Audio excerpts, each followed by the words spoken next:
Hare Krishna, somebody can please lead the invocation prayers.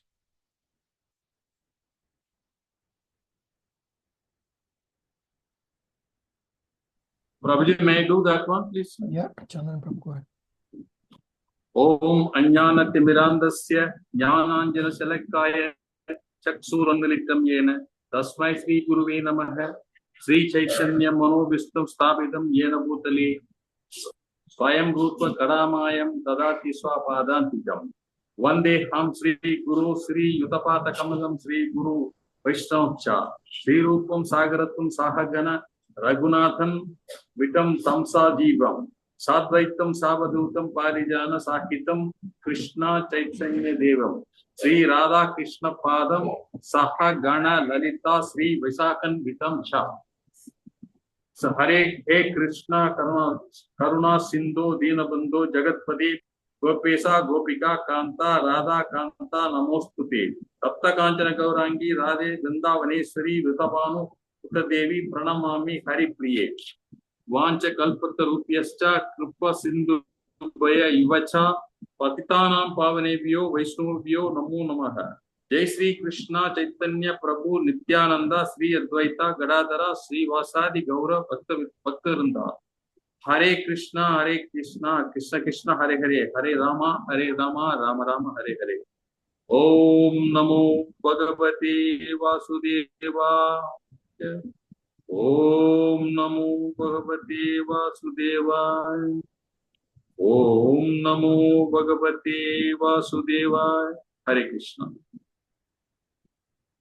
Hare Krishna, thank you all for coming.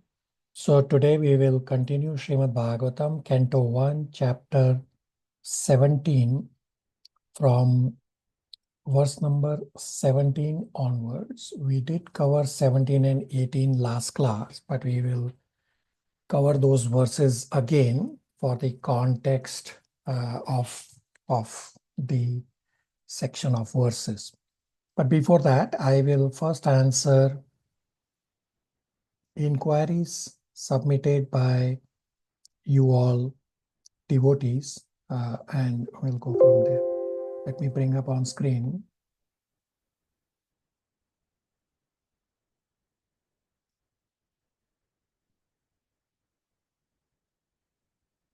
Question number 1. Parikshit Maharaj gives residence to Kali in his kingdom in places where gambling, drinking, prostitution, animal slaughter is performed. These vices are symptoms of Kali. How come they were there even when Kali Yuga had not even started? So Kali Yuga started from the time Krishna left the material world.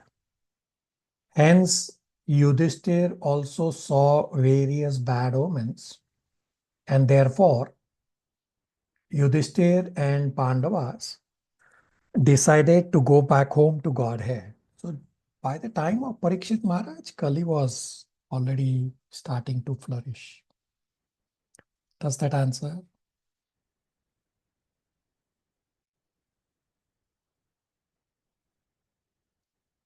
Question number 2. In Krishna book, Mother Earth took a form of cow and she discussed her pain with Lord Brahmaji. But here in Srimad Bhagavatam 1.17.18, she did not choose to tell Parikshit Maharaj about her pain. What led to change her? So this is very good correlation, very good remembrance of Bhagavatam from one section versus other section and trying to understand what exactly is going on. So Krishna book, chapter 1, which is the same as Srimad Bhagavatam, Canto 10, chapter 1, verses 17 and 18 describes that the world is overburdened by unnecessary military arrangements, because of which people cannot practice spirituality. And this is dharmasya glani, means deviation from the goal of human life. Anybody knows what Bhagavad Gita verse is Dharmasya Glani? Real out of your comfort zone. Very well known verse. Krishna. यदा यदा हि धर्मस्य ग्लानिः. Very good. Abhishek Prabhu and Shivangi are bang to the point, correct, that yada yada hi dharmasya.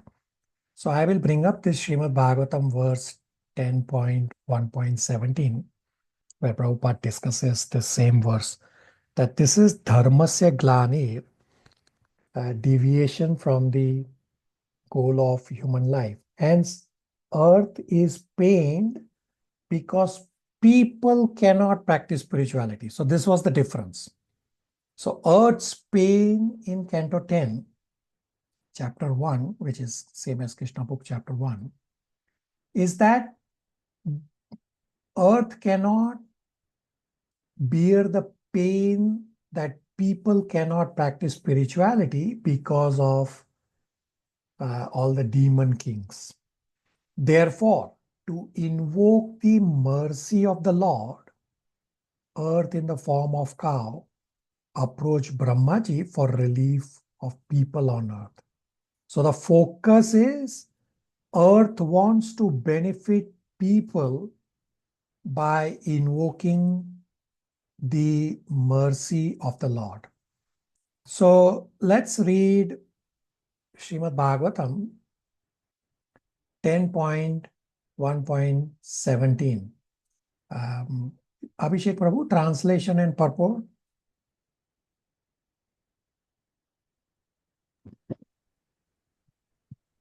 Hare Krishna. Translation. Once when Mother Earth was overburdened by hundreds of thousands of military phalanx of various conceited demons, dressed like kings, he approached Lord Brahma for relief. Purpose. When the world is overburdened by unnecessary military arrangements, and when various demoniac kings are the executive heads of state, this burden causes the appearance of Supreme Personality of Godhead. As the Lord says in Bhagavad Gita 4.7, Yada yada hi dharmasya glani bhavati bharata abhyuthanam adharmasya tadatmanam srijamyaham. Whenever and wherever there is a decline in religious practice, O descendant of Bharata and a predominant rise of irreligion, at that time I appear myself. When the residents of this earth become atheistic and godless, they descend to the status of animals like dogs and hogs, and thus their only business is to bark among themselves. This is dharmasya glani, deviation from the goal of life. Human life is meant for attaining the highest perfection of Krishna consciousness. But when people are godless and the presidents or kings are unnecessarily puffed up with military power, their business is to fight and increase the military strength of their different states. Nowadays, therefore, it appears that every state is busy manufacturing atomic weapons to prepare for a third world war. Such preparations are certainly unnecessary. They reflect the false pride of the heads of state. The real business of chief executive is to see to the happiness of the mass of people by training them in Krishna consciousness in different divisions of life. Chatur Varnam Maya Shrishtam Guna Karma Vibhavasa, Bhagavad Gita 4.13. A leader should train the people as Brahmana, Kshatriyas, Vaishyas, and Shudras and engage them in various occupational duties, thus helping them progress towards Krishna consciousness. Instead, however, rogues and thieves in the guise of protectors arrange for a voting system, and in the same democracy they come to power by hook or crook and exploit the citizens. Even long, long ago, Asuras, persons devoid of God's consciousness, became the heads of state, and now this is happening again. The various states of the world are preoccupied with arranging for military strength.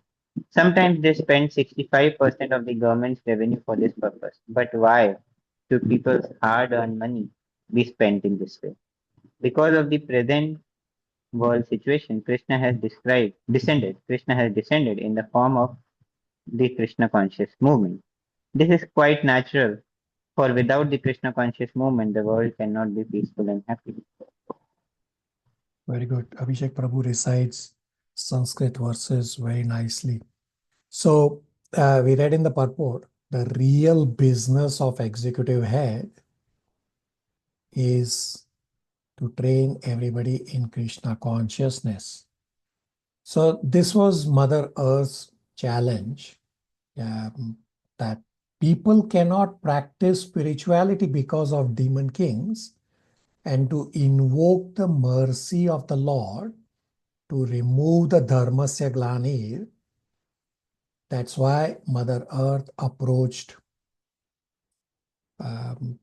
Brahmaji to seek help. So this wasn't her personal thing. She was not able to bear the pain of the citizens, and she was wanting benefit for the citizens. Does that answer the inquiry? Yes, Prabhuji. Right. Last question for today. How can I understand Mahat Tattva and how does it work?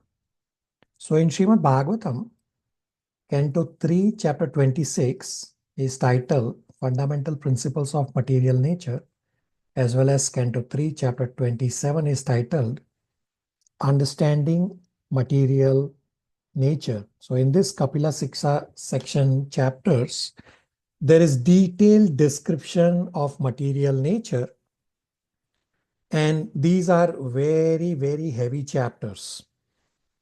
Plus, in Srimad Bhagavatam, Canto 3, Chapter 5, also has brief description of material nature as part of creation. So right now, I will briefly describe from the detailed discussion of Canto 3, Chapter 5. Now, Canto 3, Chapter 26 and 27, there are two classes for each of these two chapters. So that's a lot of discussion. But I will briefly describe from Canto 3, Chapter 5. Now, some of you have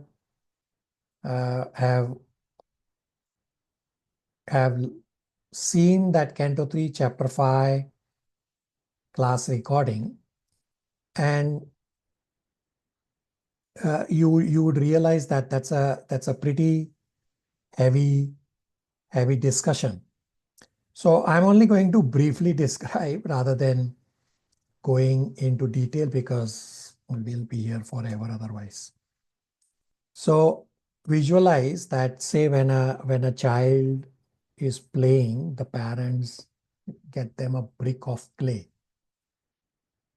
So the child, what he does is he breaks a corner of the clay and tries to make something like a doll or whatever the child wants to make. So the entire brick of the clay is pradhan. Pradhan means unmanifested material nature. And the corner that the child breaks off to play with, that is Mahat Tattva, means that is manifested material nature. So let me run through the slides and let's see if you get just about enough information to understand Mahat Tattva. So before creation happened, only Lord Krishna existed. There were no Vishnus, no demigods, no Mahat Tattva, nothing. Then the Lord expands himself to Karnodakshay Vishnu, and material nature is still in unmanifested form, meaning in the pradhan form. The jivas, they are eternal, they exist, and of course kal, meaning time, also exist from before. And then kala is manifested for material creation. So this is among the first item. Kala is among the first item that gets manifested for creation. Now, at every next step, there are three things required: Karnodakshay Vishnu's glance, Kala, and Mahat Tattva for each of the next step to get manifested. So I will run through the slides. So first there were Krishna only, no material nature, no Vishnu. Then Krishna expands to Karnodakshai Vishnu, and then Kal also gets manifested for the material world. By the glance of Karnodakshai Vishnu, the material nature, meaning the Pradhan, which also has the three modes which are in an unmixed state, that gets broken, the manifested part, just as a child breaks apart the corner of the brick clay, that becomes the manifested Mahat Tattva or manifested material world. So from this point on, these three things are required for each of the next step. There are many next steps that Karnodakshai Vishnu's glance, Kala and Mahat Tattva, these are required for each of the next step for material creation to manifest. So from Mahat Tattva, Ahankar or ego gets manifested. Ahankar is predominantly in mode of ignorance. So there are these three modes which are in unmixed and inactive state, and Ahankar or ego gets mixed with each of these three modes and various items get manifested. So Ahankar mixed with goodness, the mind and the 10th sense devatas get manifested. Ahankar mixed with passion, the 10 senses, the intelligence and the prana gets manifested. The Ahankar mixed with ignorance, the 5 tanmatras and the 5 great elements get manifested. Now, further, these 5 great elements also get further manifested one by one. First, sound gets manifested. From sound, ether gets manifested. From ether, touch gets manifested. And from touch, air gets manifested. Now, at each of these 5 great elements, they have their subtle form. So, ether, subtle form is sound. Air, subtle form is touch. So, at step number 1, ether only has sound. At step number 2, air has the subtle forms of both sound and touch. Then further manifestation happens. From air, form comes, and from form, fire. So at fire, these three subtle are already included, and same way from fire comes taste, taste comes water, from water smell, and from smell earth. And simultaneously, these 10 demigods for the various tanmatras, meaning the various senses that we have, also get manifested. Now, these 10 demigods are part of primary creation, are part of Sarga. So what we have on screen is Sarga, primary creation. And then later on, Brahmaji does Visarga, which is secondary creation. So these 10 demigods, they are manifested before Brahmaji even takes birth. And you will hear the discussion from Canto 3 that these 10 demigods were actually existing in previous creations also in the same role. And they will continue to exist in the same role in future creations if future creations happen. But at least they were there in the same roles in the previous creation also. So when creation was happening and all this got manifested, nothing was happening because everything was sitting in unmixed state. All these things are manifested and sitting separately. Nothing was happening. So these demigods then pray to the Vishnu to get the creation started. So then Karnodakshai Vishnu expands as Garbhodakshai Vishnu. Garbhodakshai Vishnu enters each universe individually. So there's Garbhodakshai Vishnu in each of the universes as the soul of the universe. And that's how creation gets started. Garbhodakshai Vishnu further gets expanded to Shirodakshai Vishnu. The Shirodakshai Vishnu expands as Paramatma within all of us, as well as from Garbhodakshai Vishnu, the universal form is also manifested. So all that discussion is there in Canto 3, chapters 26 and 27. What I have shown you is from Canto 3, chapter 5, which is a brief description. Not sure if that helps answer the question.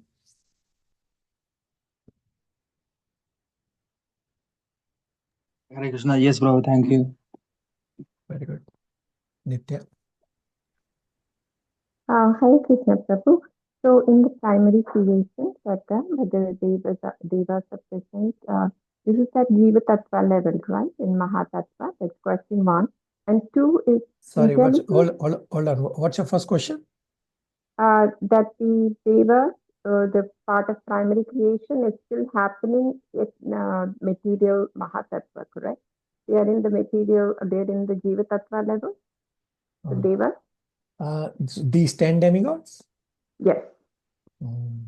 Difficult question to answer. It doesn't specify anywhere what their tattva is. They should be in Jiva Tattva, but it doesn't specify in Srimad Bhagavatam anywhere. But my Pratyaksha Praman, of course it is my Pratyaksha Praman, so don't take it a word, that they should be in Jiva Tattva level, but it doesn't specify anywhere. Let me think, hold on.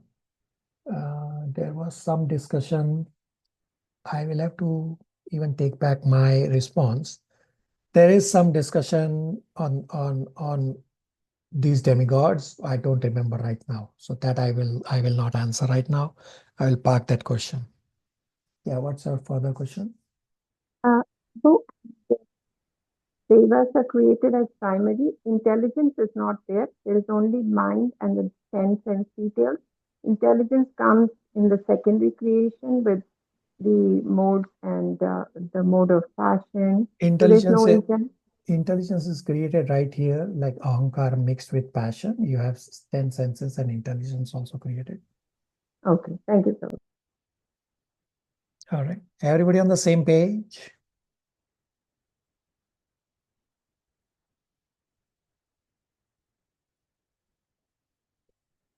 All right. Striking points. You have 4 slides. Take snapshot. This is slide number 1.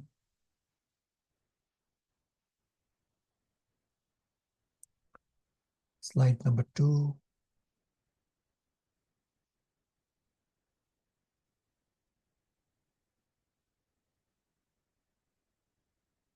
Slide number 3.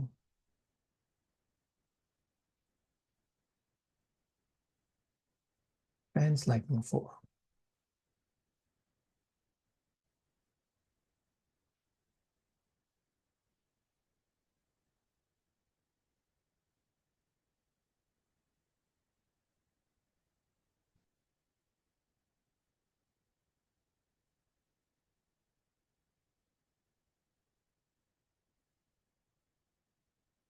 Okay, so we will now continue from Srimad Bhagavatam, Canto 1, chapter 17,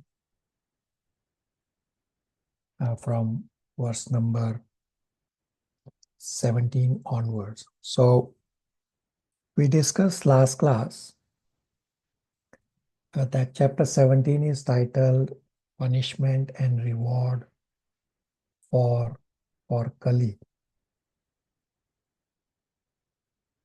So the cow and the bull, meaning cow is Mother Earth and bull is Dharma, they were discussing. The cow expressed her sorrow that Krishna has left. That as long as Krishna was present on earth, Mother Earth was decorated with auspicious marks of his lotus feet. But after he has left, Mother Earth is devoid of all good fortune. So when the cow and bull were discussing at that time, one Shudra, dressed as a king, started hurting the legs of cow and the bull. And at this time, Parikshit Maharaj came at that place and Parikshit Maharaj wants a statement from the cow and the bull that who is hurting them. And this is the heavy discussion in this chapter. That part 2 is verses 17 to 27. Title is Parikshit Maharaj discusses cause of suffering of cow and bull. So from verse number 17, Dharma, meaning the bull, starts responding. So as we read through these verses, identify what are the causes of suffering. And then we will also discuss what is Vaishnava understanding of suffering, which is also there. So identify these 2 points. First is, what are the causes of suffering and what is Vaishnava understanding of these sufferings. Dhara will read verse 17 translation, 18 translation and purport. The faster pace, please. Hare Krishna Prabhuji. Text 17. The personality of religion said, "These words just spoken by you befit a person of the Pandav dynasty. Captivated by the devotional qualities of the Pandavas, even Lord Krishna, the personality of Godhead, performed duties as a messenger." Text 18. O greatest among human beings, it is very difficult to ascertain the particular miscreants who has caused our sufferings, because we are bewildered by all the different opinions of the theoretical philosophers. Purport. There are many theoretical philosophers in the world who put forward their own theories of cause and effect, especially about the cause of suffering and its effect on different living beings. Generally, there are 6 great philosophers. Karnad, the author of Vaisheshika philosophy; Gautam, the author of logic; Patanjali, the author of mystic yoga; Kapil, the author of Sankhya philosophy; Jaimini, the author of Karma Mimamsa; and Vyasadeva, the author of Vedant Darshan. Although the bull, or the personality of religion, and the cow, the personality of the earth, knew perfectly well that the personality of Kali was the direct cause of their sufferings, still, as devotees of the Lord, they knew well also that without the sanction of the Lord, no one could inflict trouble upon them. According to the Padma Puran, our present trouble is due to the fructifying of seedling sins, but even those seedling sins also gradually fade away by execution of pure devotional service. Thus, even if the devotees see the mischief mongers, they do not accuse them for the sufferings inflicted. They take it for granted that the mischief mongers is made to act by some indirect cause, and therefore they tolerate the sufferings, thinking them to be God-given in small doses, for otherwise the suffering should have been greater. Maharaj Parikshit wanted to get a statement of accusation against the direct mischief monger, but they declined to give it on the above-mentioned grounds. Speculative philosophers, however, do not recognize the sanction of the Lord. They try to find out the cause of sufferings in their own way, as will be described in the following verses. According to Srila Jiva Goswami, such speculators are themselves bewildered, and thus they cannot know that the ultimate cause of all causes is the Supreme Lord, the personality of Godhead. Did anybody find what are the causes of sufferings? Quickly.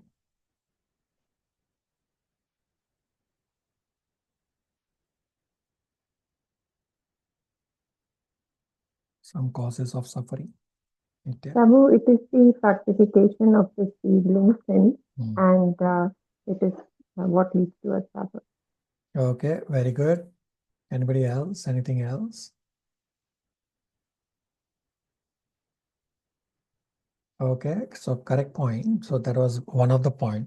So we discussed already this verse last class, that Many are bewildered by different opinions of so many different philosophers. Some say one thing, the other say other. So how do you determine what exactly is the cause of my suffering? Nitya correctly pointed out one point about a karma getting manifested. So cow and bull clearly knew Kali is the cause of their suffering. Still, as devotees, they knew that without sanction of the Lord, no one can inflict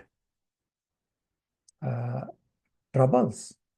In Bhagavad Gita, chapter 5, as well as in chapter 18, verses 13 to 19, we have discussed the 5 causes that have to come together for anything in the material world to manifest. Starts with Jiva desires, Ishvara sanctions, Prakriti executes these senses and the endeavor itself. So these are the 5 causes. Now, devotees do not accuse wrongdoers. Wrongdoers are made to act for my karmic reactions. They are just instruments to manifest my bad karma. Therefore, devotees tolerate. So, Parikshit Maharaj wanted a statement against wrongdoers, but the bull and cow declined. They say, no, this is my bad karma. How do I identify what is the cause of my suffering? The other person is just an instrument. So speculative philosophers, they do not recognize the sanction of the Lord. The devotees say, no, it is my bad karma which is sanctioned by the law, and I'm anyway getting small doses of my bad karma.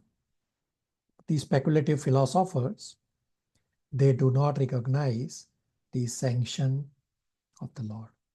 Questions, comments, realizations?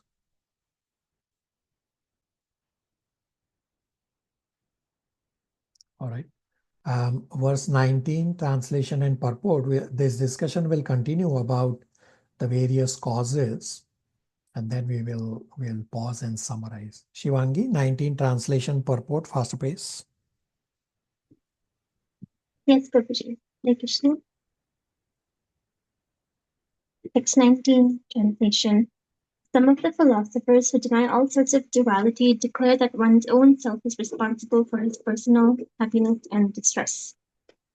Others say that superhuman powers are responsible, yet others say that activity is responsible, and the gross materialists maintain that nature is the ultimate cause. Perfect. As referred to above, philosophers like Jainani and his followers establish that fruitive activity is the root cause of all distress and happiness, and that even if there is a superior authority, some superhuman powerful god or gods, he or they are also under the influence of fruitive activity because they reward result according to one's action. They say that action is not independent because action is performed by some performer. Therefore, the performer himself is the cause of his own happiness or distress.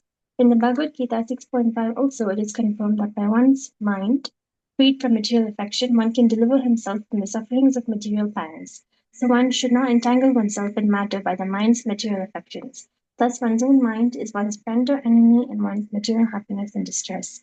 Atheistic, materialistic Sankhyas conclude that material nature is the cause of all distress. According to them, combinations of material elements are the causes of material happiness and distress, and disintegration of matter is the cause of freedom from all material pangs.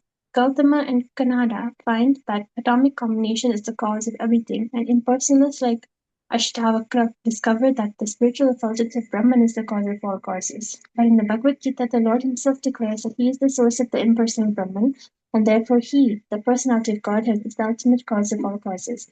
It is also confirmed in the Brahma Samhita that Lord Krishna is the ultimate cause of all causes. Hare Krishna.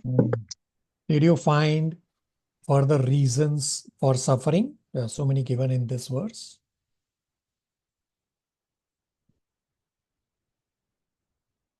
Somebody?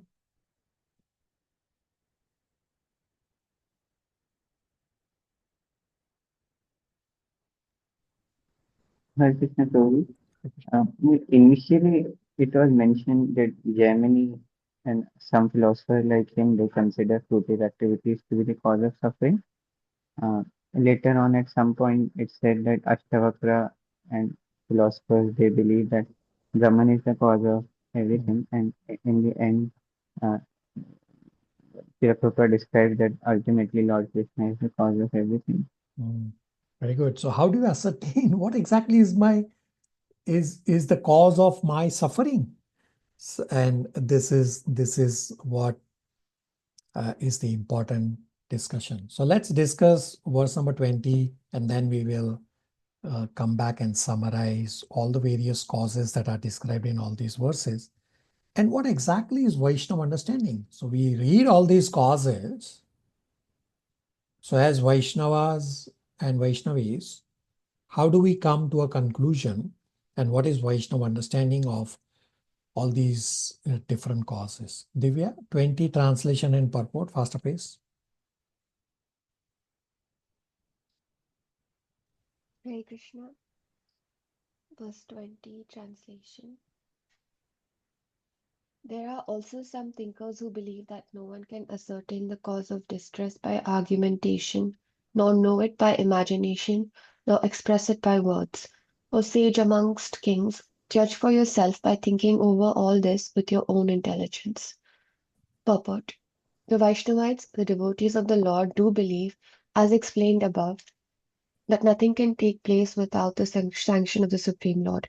He is the Supreme Director, for he confirms in the Bhagavad Gita 15.15 that he, as all-pervading Paramatma, stays in everyone's heart and keeps vigilance over all actions and witnesses all activities. The argument of the atheist that one cannot be punished for one's misdeeds unless proved before a qualified justice is refuted herein, for we accept the perpetual witness and constant companion of the living being. A living being may forget all that he might have done in his past or present life, but one must know that in the same tree of the material body, the individual soul and the supreme soul as Paramatma are sitting like two birds. One of them, the living being, is enjoying the fruits of the tree, whereas the Supreme Being is there to witness the activities. Therefore, the Paramatma feature, the Super Soul, is actually the witness of all activities of the living being, and only by his direction can the living being remember or forget what he might have done in the past. He is therefore both the all-pervading impersonal Brahman and the localized Paramatma in everyone's heart. He is the knower of all past, present, and future, and nothing can be concealed from him. The devotees know this truth, and therefore they discharge their duties sincerely without being overly anxious for rewards. Besides that, one cannot estimate the Lord's reactions either by speculation or by scholarship. Why does he put some into difficulty and not others? He is the supreme knower of the Vedic knowledge, and thus he is the factual Vedantist. At the same time, he is the compiler of the Vedanta. No one is independent of him, and everyone is engaged in his service in different ways. In the conditioned state, such services are rendered by the living being under force of the material nature, whereas in the liberated state, the living being is helped by the spiritual nature in the voluntary loving service of the Lord. There is no incongruity or inebriety in his actions. All are on the path of absolute truth. Bhishma Deva correctly estimated the inconceivable actions of the Lord.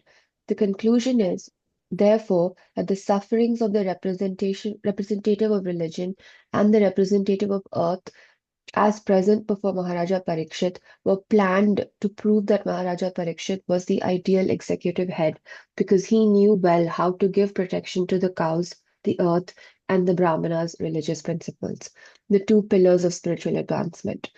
Everyone is under the full control of the Lord.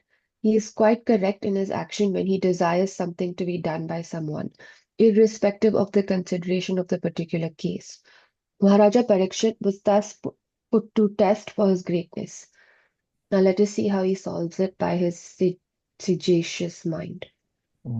So when we were discussing question answer session, the second question about Mother Earth, how come in Canto 10 she asked Brahmaji for help, and how come here she's not saying anything? There's further answer in the purport we read, the last few lines, where it says that the conclusion is that sufferings of representative of religion, meaning dharma, and representative of earth, meaning the cow, as present before Maharaj Parikshit, were planned to prove that Maharaj Parikshit is an ideal executive head, because he knew well how to give protection to cows, the earth, and brahmanas, meaning religious principles, which are the two pillars of spiritual advancement. So just an additional point for the question number 2 that we discussed a few minutes ago. So coming back to our question here, did you all identify what are all the causes of suffering and which one is exactly the cause of your suffering? Everybody? Are you able to determine?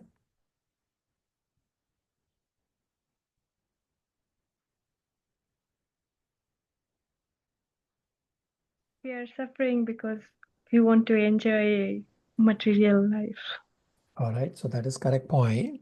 But why exactly are we suffering? Do you know from the various causes? Our actions, which are dictated by the modes of material nature, we're so conditioned that it's our actions by the material nature. Yeah, so our actions are one of the cause, but did you get a conclusive answer? Prabhuji, this is one's own mind is one's friend, enemy, or one's material happiness and distress. That is mind is. Yeah, very good. Mind is also one of the cause, but did you get one answer as to what is the cause of suffering from all these various options? No, Prabhu, seems to be many factors. Yeah, very good. And that's exactly what this verse number 20 says. When he started reading that it is very difficult to ascertain the cause of distress by argument. So let's understand that what are the causes of suffering and what is Vaishnava understanding of these causes of suffering. So the various causes described in these verses are that either its own self or its daivam, its performer himself, or the karma, material nature, all these appear to be the causes of my suffering. So Dharma, the personality of religion, said that it is very difficult to ascertain a particular cause of suffering because opinions of different philosophers are bewildering. So let's discuss each of these causes and the Vaishnava understanding for each of these causes. So one of the suffering was mind.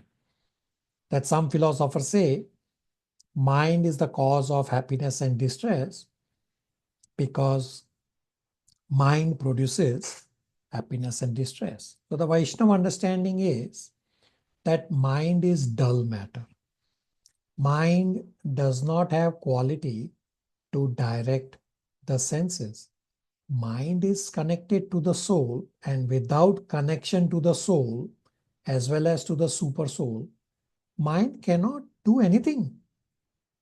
When mind is not connected to the soul, mind is my enemy. And when mind is connected to the soul and the super soul, mind is my best friend, because then mind directs the senses according to scriptural guidance.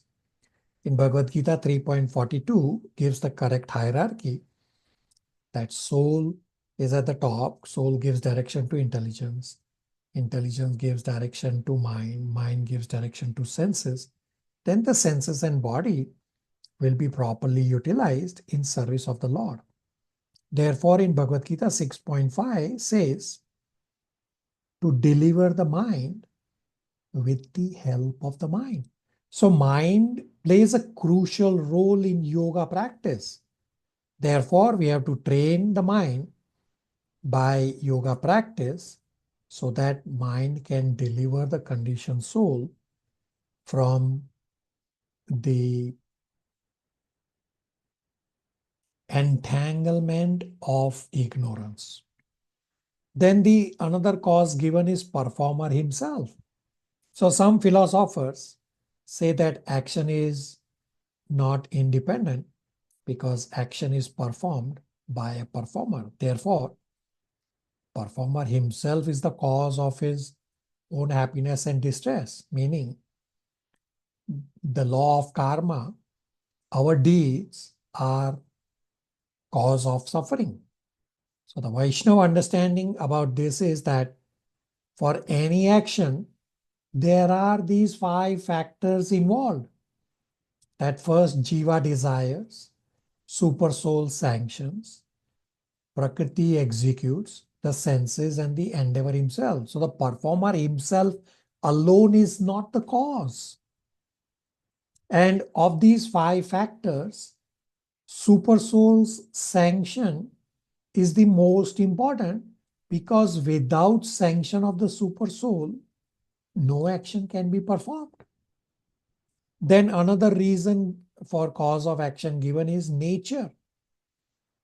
Followers of Sankhya say that nature is the cause of suffering due to combination of matter.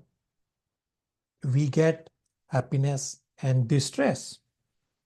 The Vaishnava understanding about nature is that nature or Prakriti works under the direction of the Supreme Lord, as Krishna has described in Bhagavad Gita 9.10. Maya adhyakshena Prakriti. That Prakriti is not doing anything independently of Krishna. And then the another reason given is Daivam.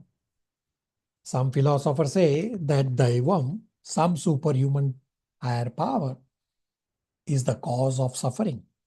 So the Vaishnava understanding for the Daivam point is that Supreme Lord is the source of demigods, as is explained in Bhagavad Gita 10.2. The Supreme Lord has given powers to demigods for the administration of the universe. The demigods are not acting independently by themselves, not independent of the Supreme Lord. So Supreme Lord is in control, as Krishna has explained in Bhagavad Gita 5.29, Sarva Loke Maheshwaram, that he is the Lord of all lokas, including the planets of demigods. So we discussed so many points of the various philosophers.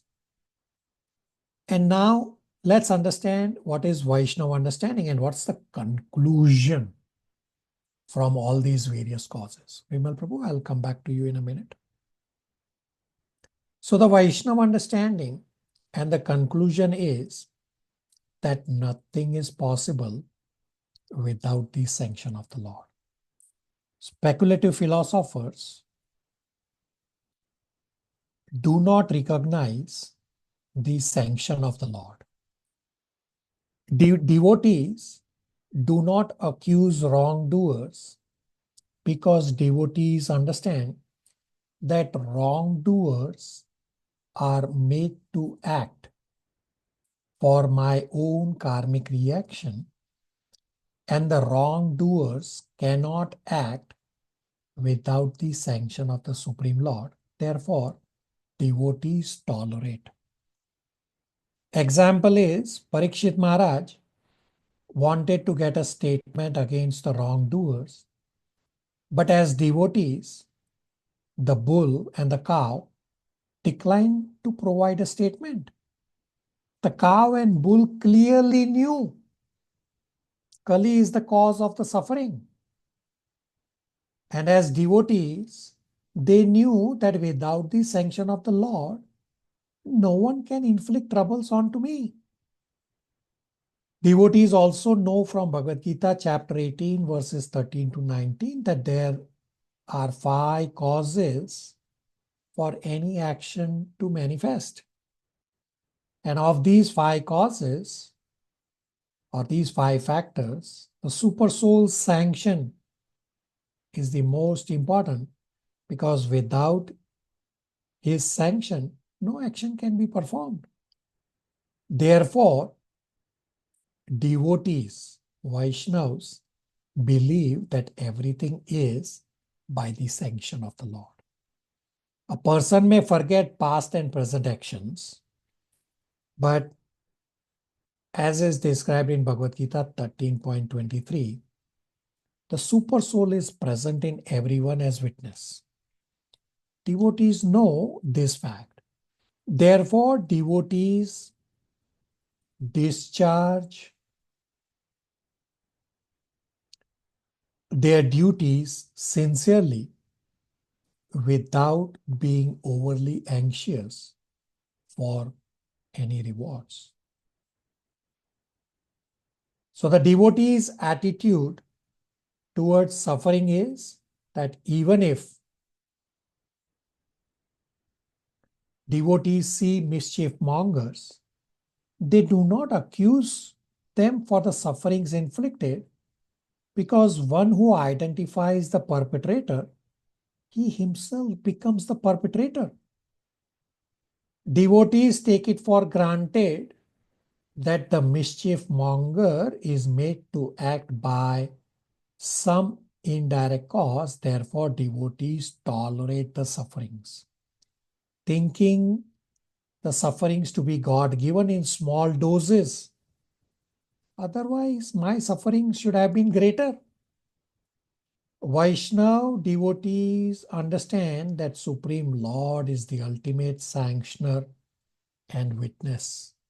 Therefore, devotees simply discharge their duties sincerely without being overly anxious for rewards.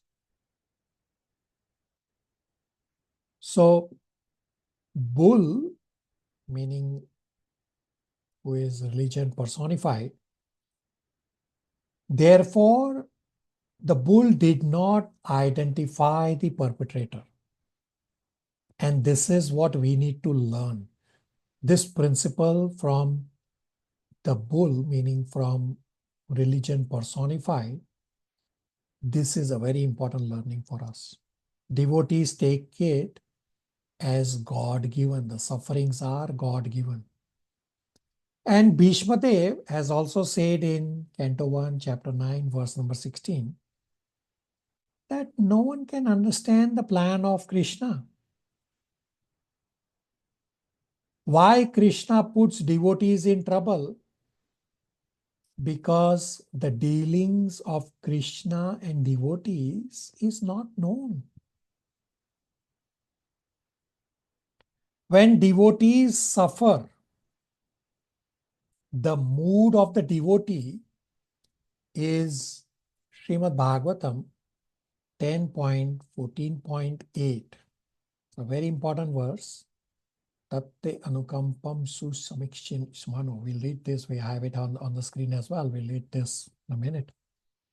That this is how 10.14.8 is how devotees should live their life in the material world, and this is how they should treat the sufferings. Suffering is for my own good. Whatever Krishna does is for my good. Actually, I deserve much more trouble. Krishna is just giving me in small doses. So remember Kunti Maharani's prayers. That suffering is an opportunity to remember Krishna. So devotee never thinks suffering as suffering. Rather takes suffering as benediction for my own purification. So Krishna is teaching me to become humble for my own purification. So let's read 10.14.8 translation from the screen, and then I will pause for questions, comments, realization. Archana or Devraj, you can read from the screen. Hare Krishna Prabhu. 10.14.8 translation. My dear Lord, one who earnestly wait for you to bestow your causeless mercy upon him, all the while patiently suffering the reaction of his past misdeed and offering you respectful obeisances with his heart, word, and a body is surely eligible for liberation, for it has become a high rightful claim. Hare Krishna. So our discussion from Kunti Maharani's prayers, 1.8.25, that let those calamities happen again and again. We have discussed that material world is full of calamities. So we have to now learn to remember Krishna when miseries happen. And that discussion from 1.8.25 is continuing here in Canto 1, Chapter 17 discussion, that Dharma is teaching us the same thing, that learn to tolerate, because without Krishna's sanction, it is not possible for anyone to give me miseries. I will pause here for questions, comments, realizations, starting with Vimal Prabhu.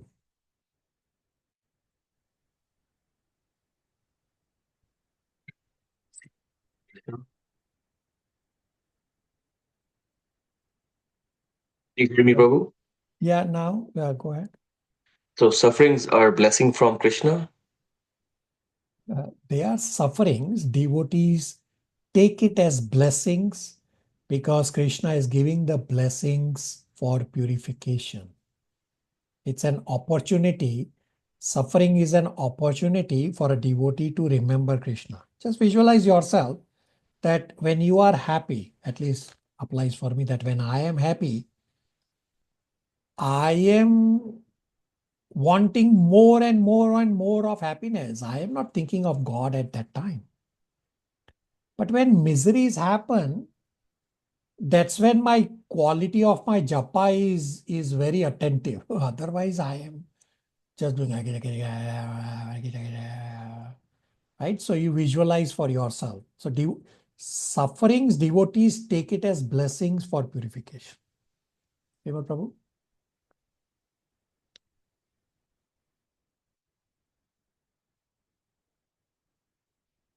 Vimal Prabhu?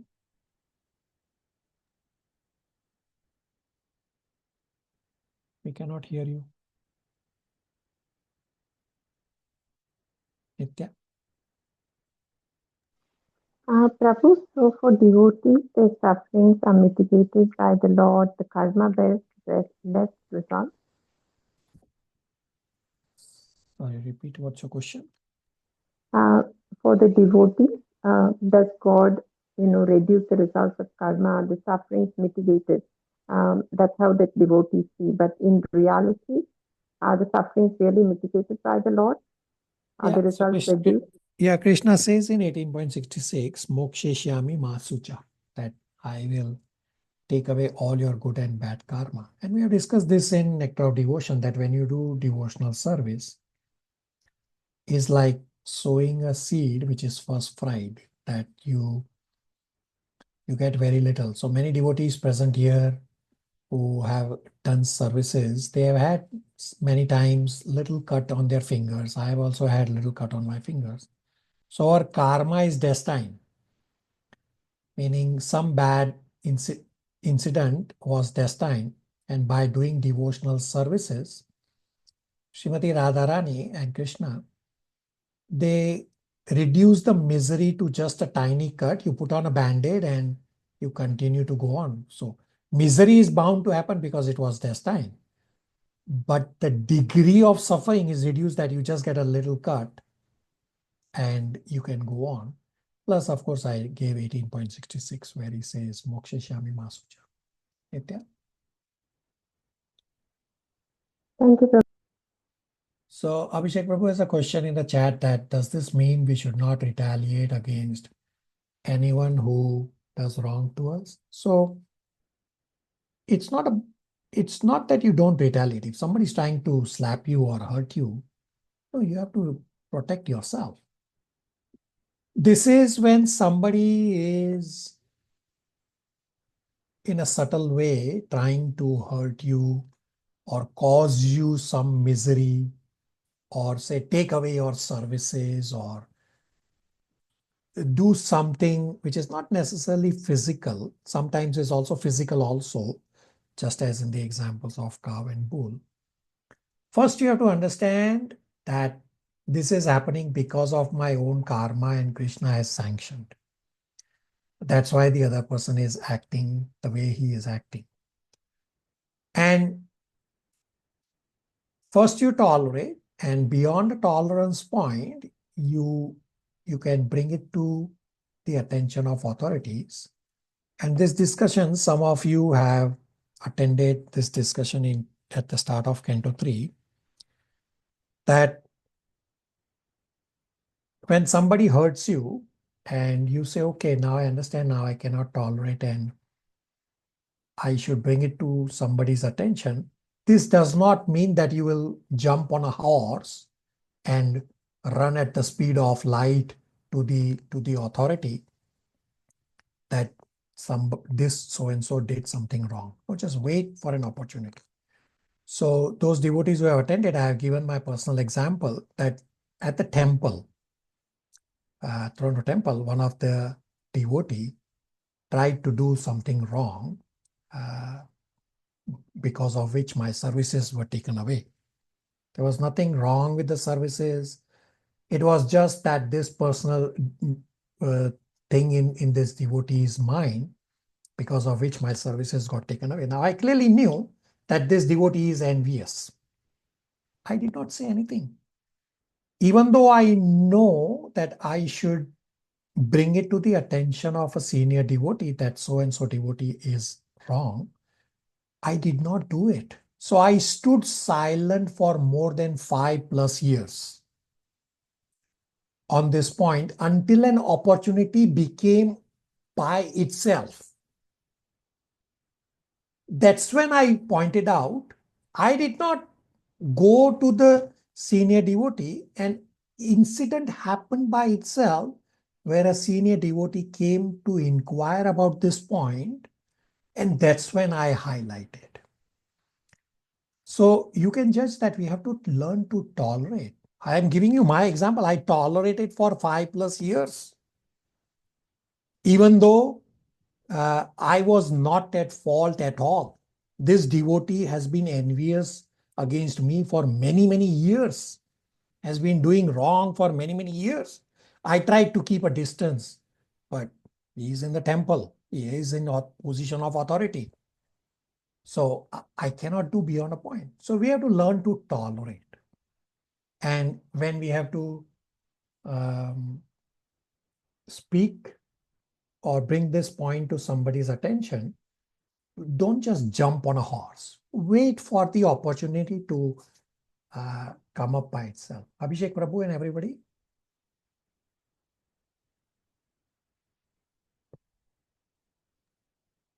Prabhu, if I may ask a follow-up on this.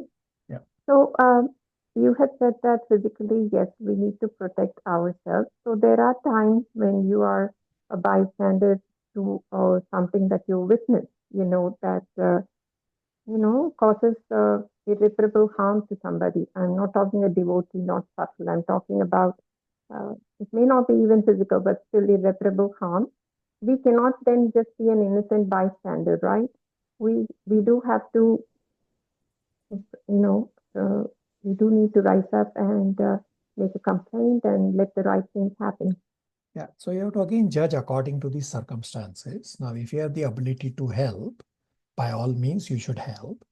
But say if the other person who is trying to hurt the third person that you are witnessing, say the other person is some huge bodybuilder where you don't have any ability to physically help, well, then you have to judge that do you physically help or do you get help from some authority? So it's not a black and white answer that I can give you. You have to judge according to circumstances, but in principle, yes, if you have the ability to help someone, by all means, you should help. Don't just be a bystander. Nitya? Thank you, Prabhu. But this is a very good, I think for us to, I don't know, to work on, because to understand that everything is happening because it is, our karma, it is sanction. It's a very good mindset for us, that we need to keep working on. I think that is a great point. Very good. Yeah, very good. Work in progress. Definitely is a work in progress for me, that at least start thinking. So next time from this point on, when a misery happens, first thing, change your mindset. Rather than the default reaction is that somebody hurt me, so I will also go and hurt that person. No, change your default reaction of remembering Kunti Maharani prayers and remembering what Dharma has taught us. That if you identify the perpetrator, if you identify the mischief monger, then you are becoming the perpetrator. So at least think and remember Srimad Bhagavatam, the pure devotees such as Kunti Maharani and Dharma personified, and the Srimad Bhagavatam discussion. So this becomes an avenue to remember Krishna. So miseries are bound to happen. Material world is a place of misery. From this point on, change your thought process. Whether you are successful to what degree will vary for each one of us, but at least change your thought process. Everybody, I want to hear from you all about what you will change, what have you learned, what will you apply. We have discussed that Srimad Bhagavatam is not for us to just put a tick mark. We are here to apply, to relish. So please tell me, what will you do? What is your learning? What will you apply? What is your action on a go forward basis? Everybody?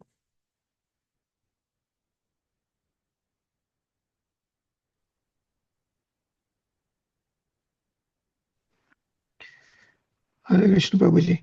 Prabhu, go ahead. Yeah, Prabhuji, I had a follow-up question. So you mentioned that we have to tolerate, and so you give your example that situation came by itself, but that necessarily may not be the case for everyone every time, right? So in that case, You just also the tolerate. only option. Yeah, you just tolerate. Sorry. Yeah, you just tolerate. Because if you were not able to wait for the situation to happen by itself, means you have not forgiven. Why I was able to tolerate for 5+ years was because I forgave that other person. But if you are saying, well, that situation should happen in 2 months, 3 months, 6 months, that means you are holding a burning log, not realizing that the burning log is burning you right now for the amount of time you are wanting that situation to happen so that you can get back to this devotee. Mang Prabhu? Yeah, Prabhuji, so if someone tries to defame or like for any other reason, like so, and if it impacts how the people perceive about you and the things like that, so You we are just have correct. to tolerate in that scenario. You tolerate, and the same has happened with me also in this same example, that they have tried to create a bad name for me. So you just tolerate. Wait for the situation to happen by itself. Yes, beyond a point, like you have to judge. Like it's not a black and white answer that you tolerate 100% of the time. You have to judge, and you have to get guidance from a senior devotee or your spiritual master. So when my spiritual master came, I did ask my spiritual master that, what do you want me to do here? Right? So I have contaminated mind. I have to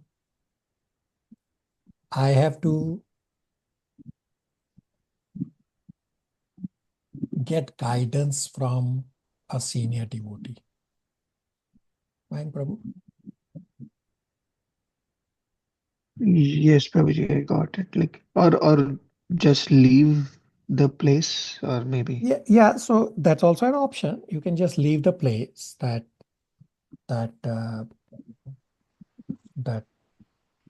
if that's an option. So it's not a black and white answer. Again, you have to judge according to time, place, and circumstances. Yeah, leaving the place is definitely an option you can consider if it becomes beyond a point of tolerance. Rest of you, I want to hear from every one of you. What have you learned? What will you apply? Can you hear me, Prabhuji? Yeah, Vimal Prabhu, go ahead. Prabhuji, then sometime if you keep tolerating, they start considering you are weak. It's your weakness. Yeah, you are correct. And So, but we are not weak. We're just tolerating. But there should be a limit. Like how far? yeah, you are correct that that tolerating does not mean that you let anybody and everybody trample you, right? So you have to have a boundary that how much you can tolerate and what point you have to start getting back to the other person. So, let's give you an example. I have an employee. He's coming too late for work, almost 5 weeks, 20 minutes, 30 minutes. I'm tolerating again and again and again and again and again. And last week when I brought it up, and then everybody else came up, like it looks bad on me that I brought it up. I'm still trying to think like I'm doing my job. Like how long I should tolerate somebody's bad behavior. It's Yeah. it's very challenging. Yeah, you are correct. So it's not a black and white answer. You have to judge according to the circumstances, that if your work gets affected, then yes, you have to bring it to somebody's attention that so and so is coming late. Say for 1 day late, you can tolerate and don't bring it to attention. But if it becomes a series and becomes a habit, well, then you have to learn to tolerate and not just sit silent. Then you have to bring it to somebody's attention. Then it becomes grudge, then you work with the same person for 8 hours, and then there's no unnecessary fuming, even not from my side, but the other person think because we are just trying to do our job. Yeah. And people not understanding when they're wrong, just accept it. If I'm wrong, I'll tell them I'm wrong. Yeah, so understand that you are studying scriptures. Not everybody in the material world is studying scriptures. So you cannot say, well, you are supposed to follow Bhagavad Gita and Bhagavatam principles when they don't even know. So you have to apply accordingly. That yes, you know scriptures, you learn to tolerate, you learn to forgive. If it becomes a habit, continuous habit, then you have to take action to rectify that. Thank you, Prabhuji. Rest of you, I got silence from rest of you, except for the few. Prabhuji, not only toleration, I must understand that there must be something wrong with me also. I have to analyze what I can correct myself. Yeah, very good. So I will bring up two visuals on the screen. So Abhishek Prabhu has a question on the screen.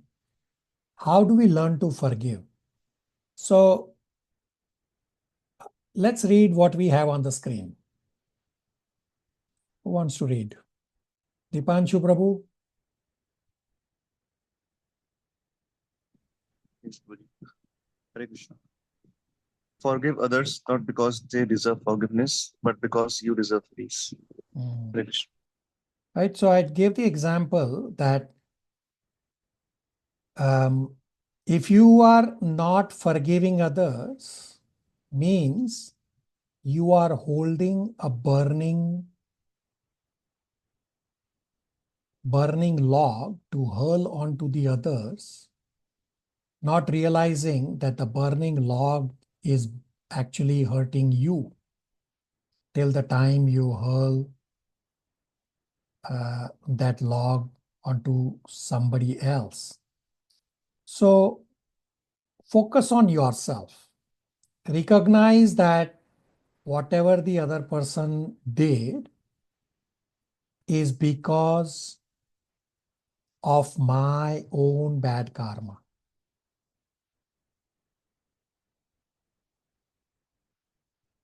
And therefore, I have to learn to tolerate. And I will bring up Bhaktisiddhanta Saraswati Thakur's most important statement. Who wants to read from the screen? Quickly. I can, Prabhu. Yeah. My advice is do not criticize others. Start from the top. Who's giving this advice? Yes, Prabhu. Srila Bhakti Siddhanta Saraswati Thakur Prabhupada said, my advice is do not criticize others. Try to rectify yourself. Try to rectify yourself. We have heard from Chittaranjan Das that when we identify faults of others, that actually fault is in me. So Bhakti Siddhanta Saraswati Thakur is Srila Prabhupada's spiritual master. Here's one more from him about don't criticize. Who wants to read? Somebody quickly from the screen. I can read, Prabhuji. Yeah. Don't criticize devotees or non-devotees. First, look at your own condition and try to purify yourself. Is there any lust in you? Is there any kutinati, deceit in you or not? Be worried about that. Don't worry about others. Sri Guru and Lord Sri Krishna are responsible for others. You cannot do anything to help them. Therefore, you have no right to criticize. Srila Bhaktisiddhanta Saraswati Thakur. Questions, comments, realizations? I did get a lot of silence from many of you, even though I asked what will you apply? Prabhuji, I have a question about forgiveness, like forgiving others. When you forgive others, does that mean you have to be on talking terms or cordial with them, or just not thinking anything ill for them? Yeah, very good. So forgiveness is for you to give. Trust is for the other person to gain. So with that fight or with that disagreement, the trust is broken. So just because you forgive does not mean you start trusting the other person. You can start by saying Hare Krishna. That's when you will know that you have forgiven. But you don't trust them. You can be cautious whether this person is still having that same mindset of wanting to hurt you. He knows that, oh, you are devotee, you have forgiven. So you maintain distance, but forgiveness means you don't have any ill treatment in your heart for the other person. That is forgiveness. That you are not holding a burning log with you. No, you have given it up. So I understand it is difficult. I'm not saying that this is something easy. There are many devotees who have discussed this point offline with me for their personal situation. And even though I am speaking, does not mean that I am some high-fi person to be able to forgive anybody and everybody. No, it's a work in progress for me also. What I'm saying and requesting all of you is to start thinking about Kunti Maharani's prayers, about Dharma's teachings, next time when misery happens, next time when you have to forgive. So Dhara's question about forgiveness, yes, it depends on the situation. Sometimes you may have to maintain a distance. Other times you can just say Hare Krishna and move on, rather than trying to do services or associate with that person. So forgiveness is for you to give. Trust is for the other person to build. Tara? Yes, Prabhuji, thank you. Rest of you, questions, comments, realizations? Prabhu, so many valuable points, Prabhu. Again, forgiveness is for you to give and trust is for the others to establish.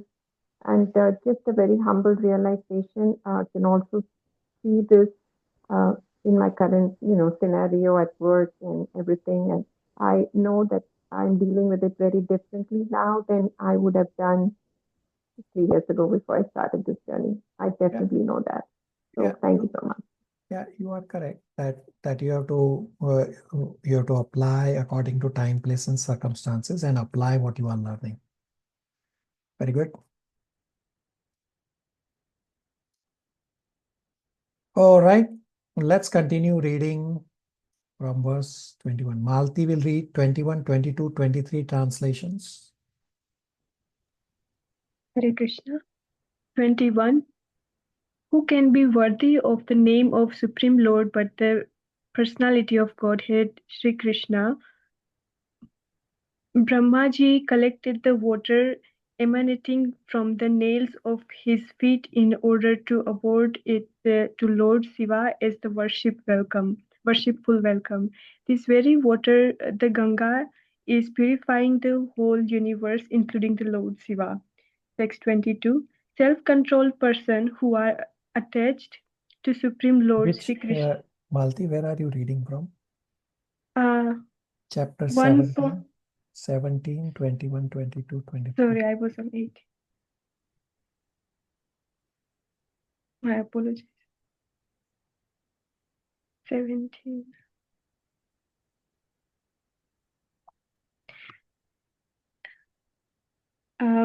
Chapter 17, text 20, 21, and 22, Prabhuji.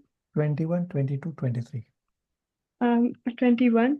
Sutta Goswami said, O best among Bharatas, the Emperor Pariksit, thus hearing the personality of religion speak, was fully satisfied, and without mistake or regret he gave his reply. 22. The king said, O you who are in the form of the bull, you know the truth of religion, and you are speaking according to the principle that destination intended for the preparator of irreligious act is also intended for one who identifies the preparator. You are not other than the personality of religion. 23. Thus, it is concluded that the Lord's energy are inconceivable. No one can estimate them by mental speculation or by world jugglery. Hare Krishna. Yeah, straightforward verses where Parikshit Maharaj is recognizing that the bull is not some ordinary bull, but he is Dharma personified. And Lord's energies are inconceivable. You cannot estimate by mental speculation. So now, in verses 24 and 25,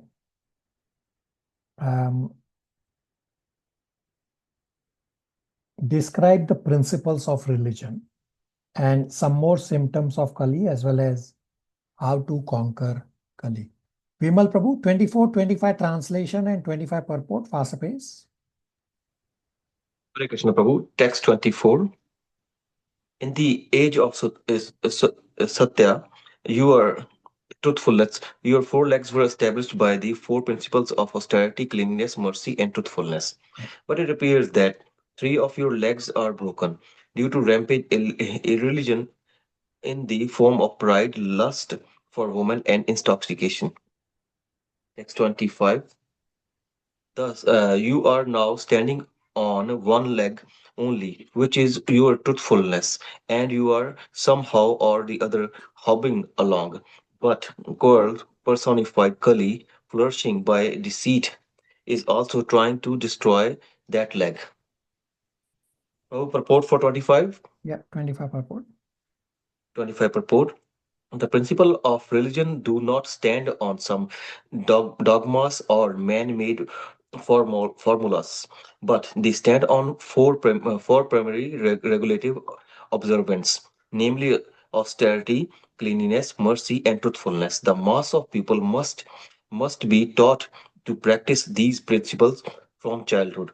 Austerity means to accept voluntarily things which may not be very comfortable for the body but are conducive for spiritual realizations. For example, fasting twice or four times a month is a sort of austerity which may be voluntarily accepted for spiritual realization only and not for any other purpose, political or otherwise. Fasting which are meant not for self-realization but for some other purpose for condemning condemned in the Bhagavad Gita 17.5-6. Similarly, cleanliness is necessary both for mind and for the body. Simply body cleanliness may help to some extent, but cleanliness in the mind is necessary, and it is effected by glorifying the Supreme Lord. No one can cleanse the accumulated mental dust without glorifying the Supreme Lord. A godless civilization cannot cleanse the mind because it has no idea of God. And for this simple reason, people under such a civilization cannot have good qualification. However, they may be materially equipped. We have to see things by their resultant actions. The resultant actions of human civilization in the age of Kali is dissatisfaction. So everyone is anxious to get peace of mind. This peace of mind was complete in the Satya age because of the existence of the above mentioned attributes of the human being. Gradually, these attributes have diminished in the Treta Yuga to three-fourth, in the Dwapar to half, and in this age of Kali, one-fourth, which is also gradually diminishing on account of prevailing untruthfulness by pride, either artificial or real. The resultant actions of austerity is spoiled by too much affection for female association. Cleanliness is spoiled by too much addiction to intoxication. Mercy is spoiled and by too much lying propaganda. Truthfulness is spoiled. The revival of Bhagavad Dharma can save human civilization from falling prey to evil of all descriptions. Hare Krishna. So the last part of the purport, we have discussed this many times, that spirituality dwindles 25% in each yuga, that in Treta down to three-fourths and Dwarpa to half, and in Kalyug is now 25% and still further diminishing. So the four principles of religion are Tapa, Saucham, Daya, and Satyam. Austerity, cleanliness, mercy, truthfulness. These are the principles of religion. And by pride, Tapa or austerity is gone. By illicit sex, Saucham or cleanliness is gone. By intoxication, Daya or mercy is gone. And by lying propaganda, Satyam or truthfulness is gone. So if I am under the influence of Kali, I give prominence to pride, illicit sex, intoxication, and lying propaganda, then automatically the principles of religion will go away for me. Questions, comments, realizations? Hare Krishna, Prabhu. Hare Krishna. Go ahead, Prabhu. Hare Krishna. These 4 points, like, they are similar to the four regulative principles, but it seems that instead of meat eating, there is pride. Like, I was thinking generally, meat eating is breaking the principle of daya. So there is some. Yeah, so there will be some overlap. You are correct. The four regulative principles try to make the devotee follow these principles of religion. There will be some overlap. That's okay, but you are on the right track. How is intoxication related to mercy?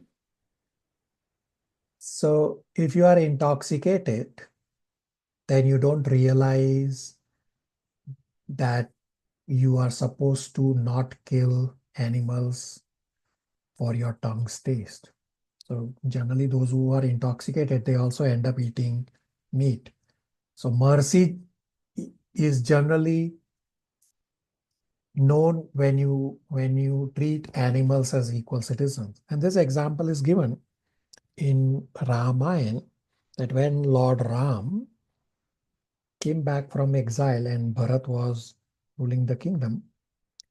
So all species of life, including plants, are equal. So Lord Ram asked Bharat only one question. Are the trees being taken care of? That's the only question Lord Ram asked.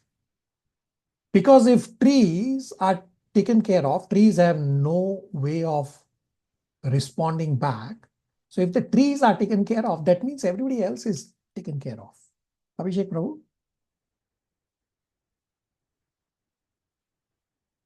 Thank you, Praveen. That's like very, like Lord is showing very nice standards. Yeah. Yeah. Questions, comments, realizations?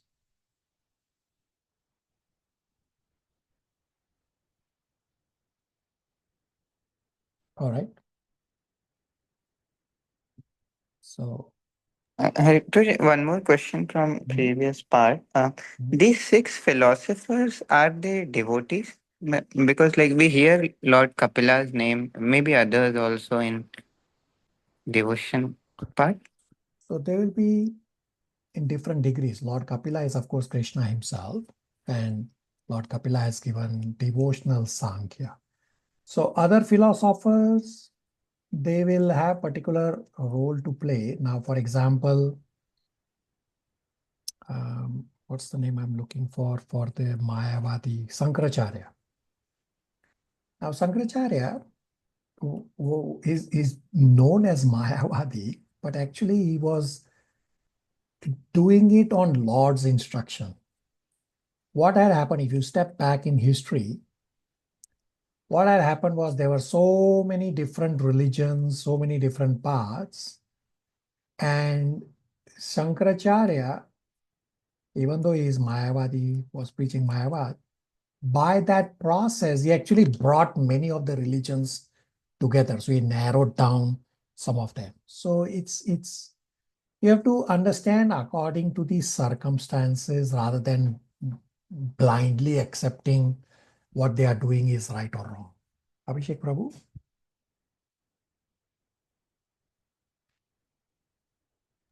Thank you, Prabhu. All right.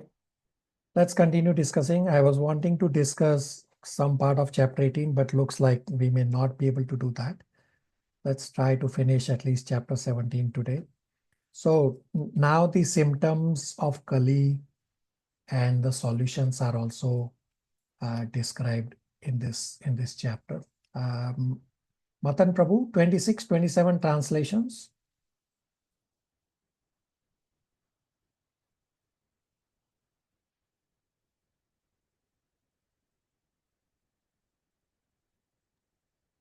Hare Krishna. Verse 26. The burden of the earth was certainly diminished by the personality of Godhead and by others as well. When he was present as an incarnation, all good was performed because of his auspicious footprints. 27. Now see the chaste one, being unfortunately forsaken by the personality of Godhead, laments her future with tears in her eyes, for now she is being ruled and enjoyed by lower class men who pose as rulers. So, as well? No.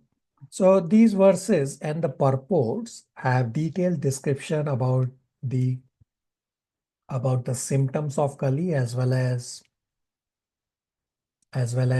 the solution on how to get out of the symptoms of Kali or the effects of Kali.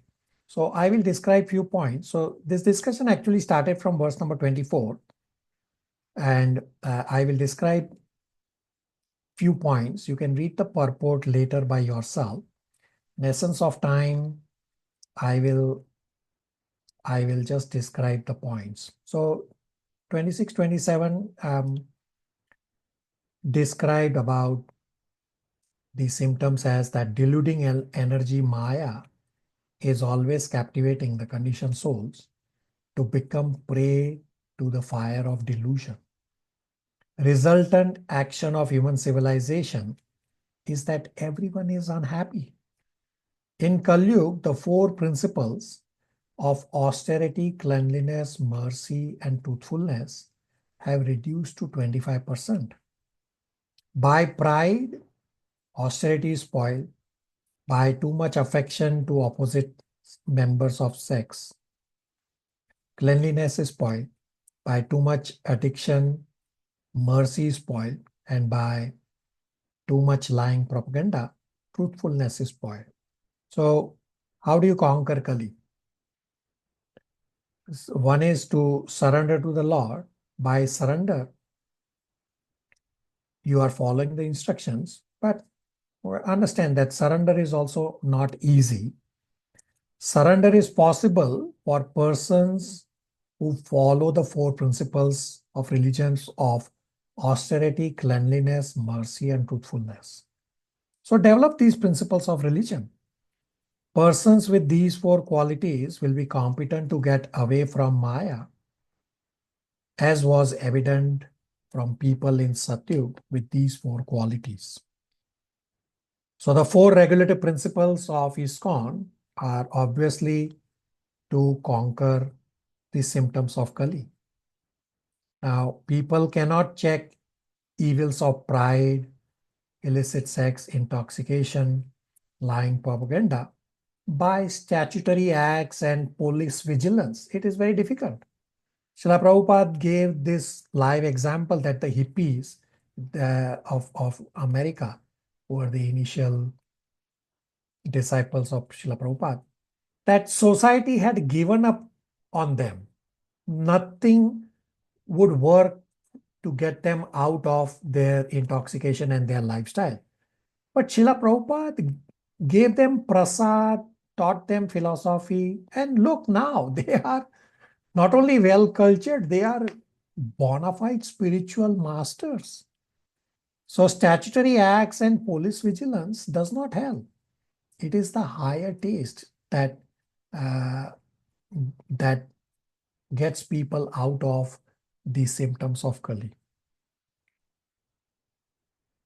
The cure is to cure the diseased mind by proper medicine of Brahmanical culture or the principles of austerity, cleanliness, mercy, and truthfulness. The leaders spend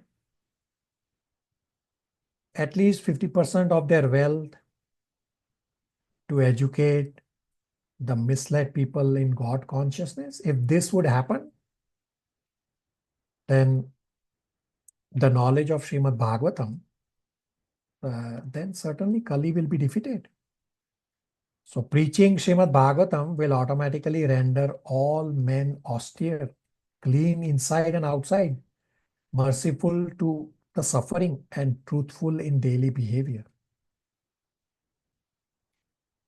And then in verse number 25 also, some other points are given about conquering Kali, that mass of the people should be taught these four principles of religion from childhood.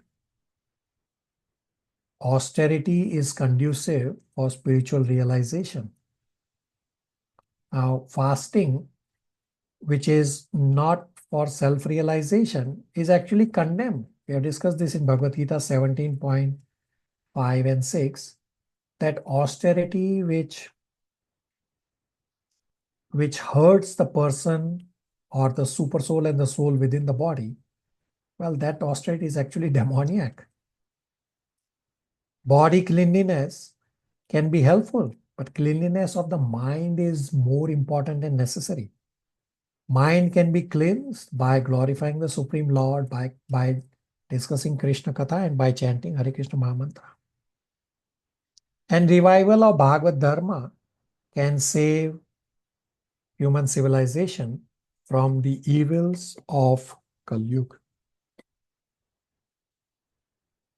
The last few verses of this chapter are pretty straightforward. We'll simply read the translations. Then we'll pause for questions, comments, realizations. Mayank Prabhu, 28 to 31 translations.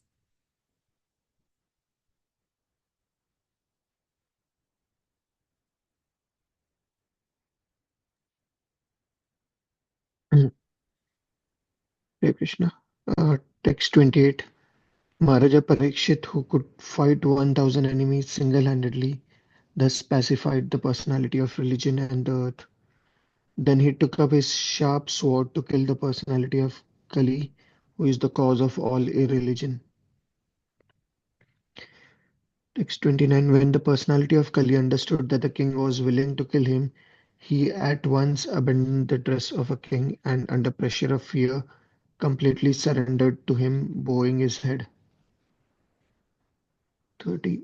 Maharaja Parikshit, who was qualified to accept surrender and worthy of being sung in history, did not kill the poor surrendered and fallen Kali, but smiled compassionately, for he was kind to the poor. The king thus said, "We have inherited the fame of Arjuna. Therefore, since you have surrendered yourself with folded hands, you need not fear for your life. But you cannot remain in my kingdom, for you are the friend of irreligion." So Purport. Kali, no, hold on. So Kali surrendered to Parikshit Maharaj. And this is one of the reasons why Parikshit Maharaj did not kill Kali.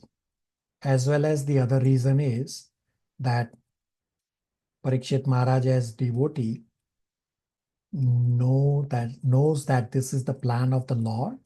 Therefore, he did not want to interfere with the plan of the Lord. Chandran Prabhu, 32 to 37 translations, if you are able to read. Yes, Prabhuji. 31 to 30. 32 to 37. 32 to 37. Translation 32. If the personality of Kali irreligion is allowed to act as a man god or an executive head, certainly irreligious principles like greed, falsehood, robbery, incivility, treachery, misfortune, cheating, quarrel, and vanity will abound. Text 33.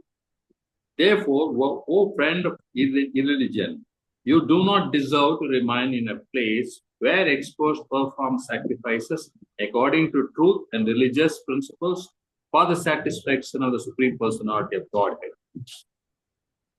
34 text.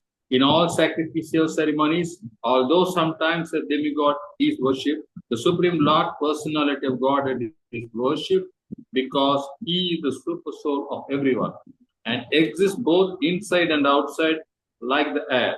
Thus, it is he only who awards all welfare to the worshipper. Text 35. Sri Shuddha Goswami said, the personality of Kali, thus being ordered by Maharaja Parikshit, began to tremble in fear, seeing the king before him like Yamaraja, ready to kill him. Kali spoke to the king as follows. Text 36. O you majesty, though I may live anywhere and everywhere under your order, I shall but see you with bow and arrows wherever I look. Text 37. Therefore, O chief amongst the protectors of religion, please fix some place for me where I can live permanently under the protection of your government.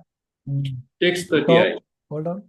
So Kali begs to Parikshit Maharaj that give me some place to live in your kingdom. And therefore, Parikshit Maharaj will give a few places such as gambling, intoxication, and prostitution,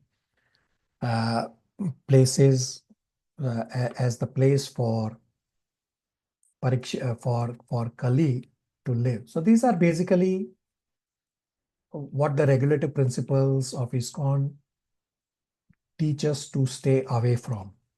So we'll read in the upcoming verses. Dipanshu Prabhu, 38 to 40 translations.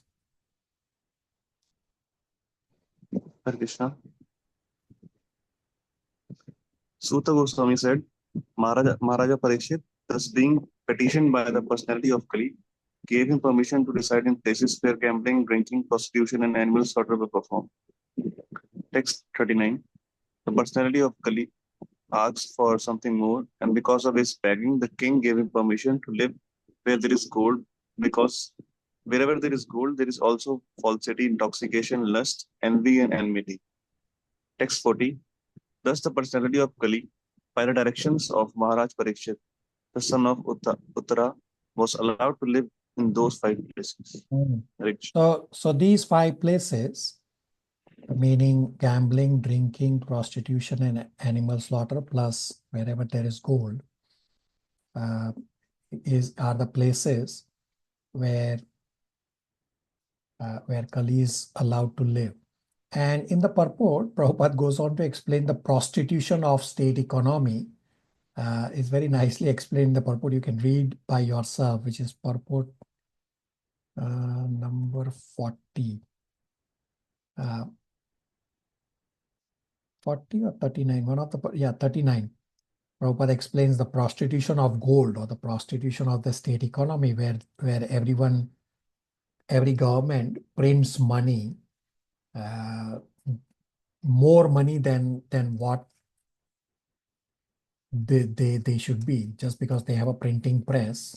They just print money. Dipanshu Prabhu, you can continue reading 41 to rest of the chapter translations. Text 41. Therefore, whoever desires progressive well-being, especially kings, religionists, public leaders, brahmanas, and sannyasis, should never come in contact with the 4 above mentioned irreligious principles. Text 42. Thereafter, the king re-established the lost leg of the personality of religion, the bull, and by encouraging activities, he sufficiently improved the condition of the earth.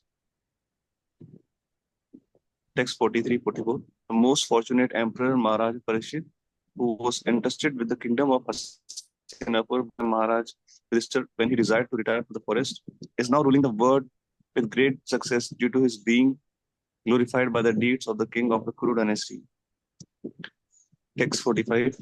Maharaja Parikshit, the son of Abhimanyu, is so experienced that by dint of his expert administration and patronage, it has been possible for you to perform a sacrifice such as this. Hare Krishna. Questions, comments, realizations?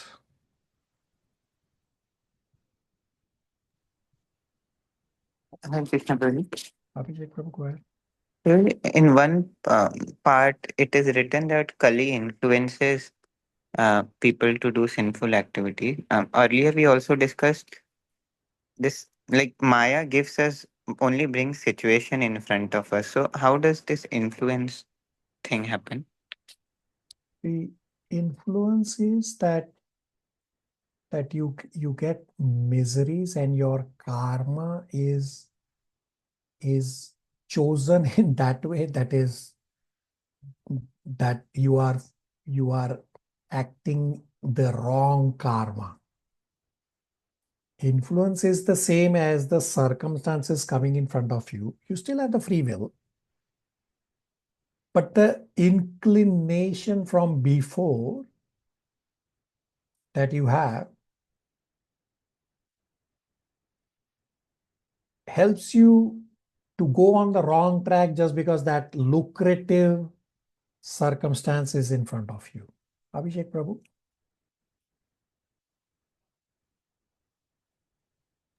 So whatever inclinations we have from previously, we are already inclined to them, and similar situations come in front of us, so it is more difficult for us to resist. Correct. Okay. And one more point on intoxication. You said that generally those people, they tend to eat meat. Now, I also know people who are vegetarians, but they drink. So how should we see them or help their So, situation? yeah, mercy is, so I explained the extreme example about mercy not being merciful to animals. Now, those who are vegetarian and also intoxicated, you will realize that some of them, they don't take care of family. They use the money for their intoxication.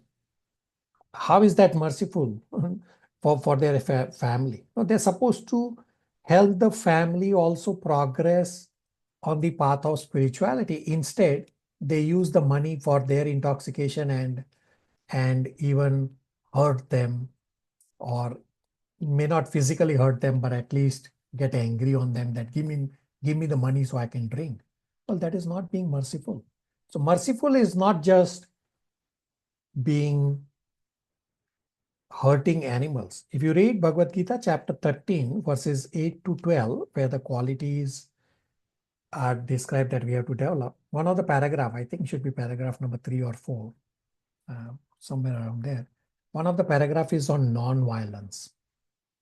And Prabhupada has given a spiritual definition of non-violence, that yes, it is obvious that not hurting animals and others is obviously non-violence.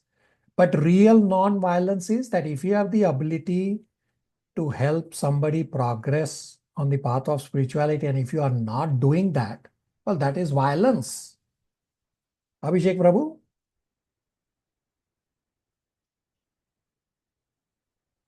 Thank you, Praveen. That is clear. All right. I think it was Nitya or somebody had their hand up. Prabhu, just the last two verses, 44, 45, they talk in the present tense, right? Just for us to take the understanding, because the yajna by the sages of Naimisaranya is happening after, but they're speaking in the present tense, right? Like Maharaj Parikshit is still ruling, but it was after, right? Yeah, so you are correct. I have described this at the introduction or the overview of Srimad Bhagavatam, that Srimad Bhagavatam is not written in past tense or future tense. Srimad Bhagavatam does not start once upon a time, doesn't start that way. Even though the activities are future, it doesn't say in future this will happen. No, it's written as if it's happening right now. But you are correct that the sages of Naimisharanya are asking and discussing this after the fact. But the Bhagavatam is written as if it's happening right now. Thank you, Prabhu. That's exactly how I was seeing it, that we can draw the parallel to, how one should be or how the leader should be in the current age. Very good. Very good. Thus ends the Bhaktivedanta purports of first canto, 17th chapter of Srimad Bhagavatam, entitled Punishment and Reward of Kali. Spiritual endeavor questions. Describe devotees' attitude towards suffering. Comes from chapter 17, verse number 18.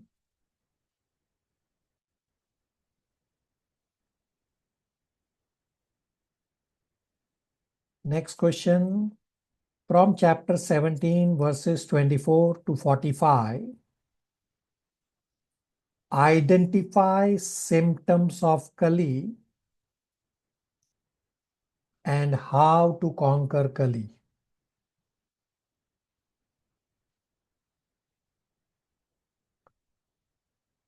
So, the third question is, for your next class, read chapters 18 and 19. So our next class, we will start early, 15 to 30 minutes early. I will post the message so that we can complete both these chapters at our next class. They are straightforward chapter. I mean, there's a little bit in each of the chapter, but they are little straightforward chapters. But because we had longer, heavy conversation today, therefore I didn't complete some portion of chapter 18 today. And I want to complete Canto 1 at our next class so that from 1st of June, we can start Bhagavad Gita revision discussions.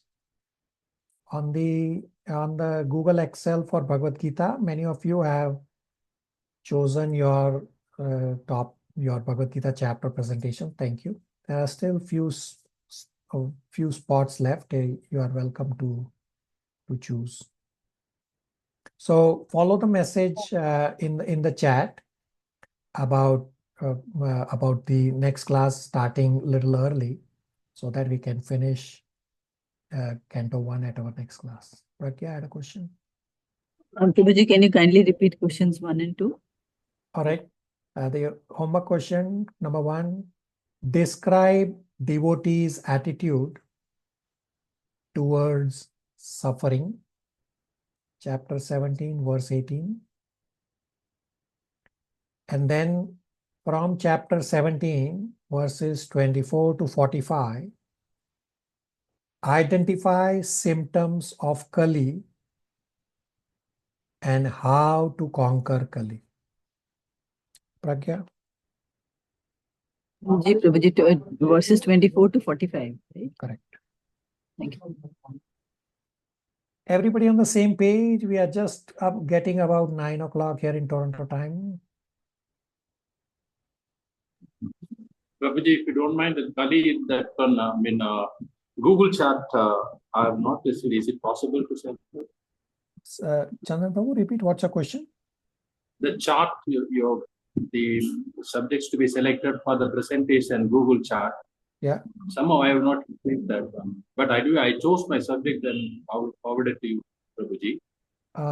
So I did respond to you that the one that you chose was already taken up.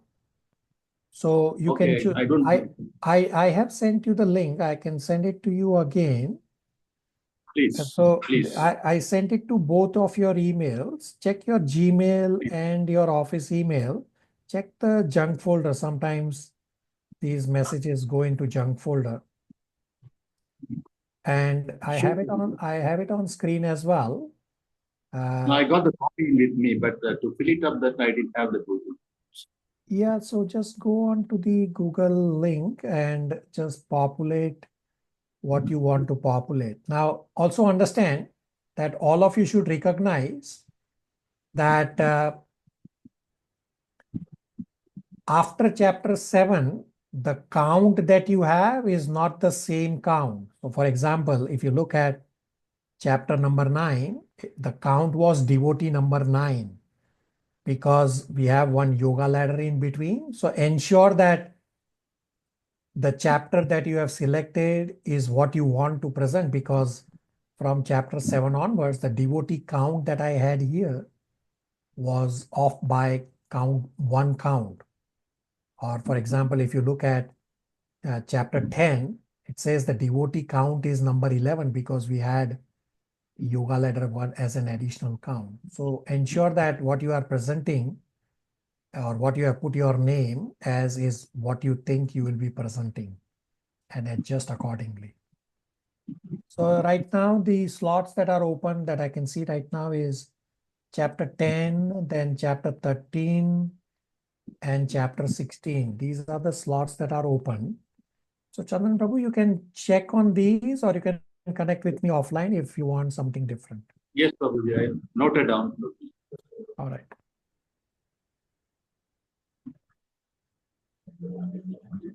Are we okay to stop here? Thank you, Prabhuji. Hare Krishna, everybody. Hare Krishna, Prabhuji. Thank you. Hare Krishna. Hare Krishna. Hare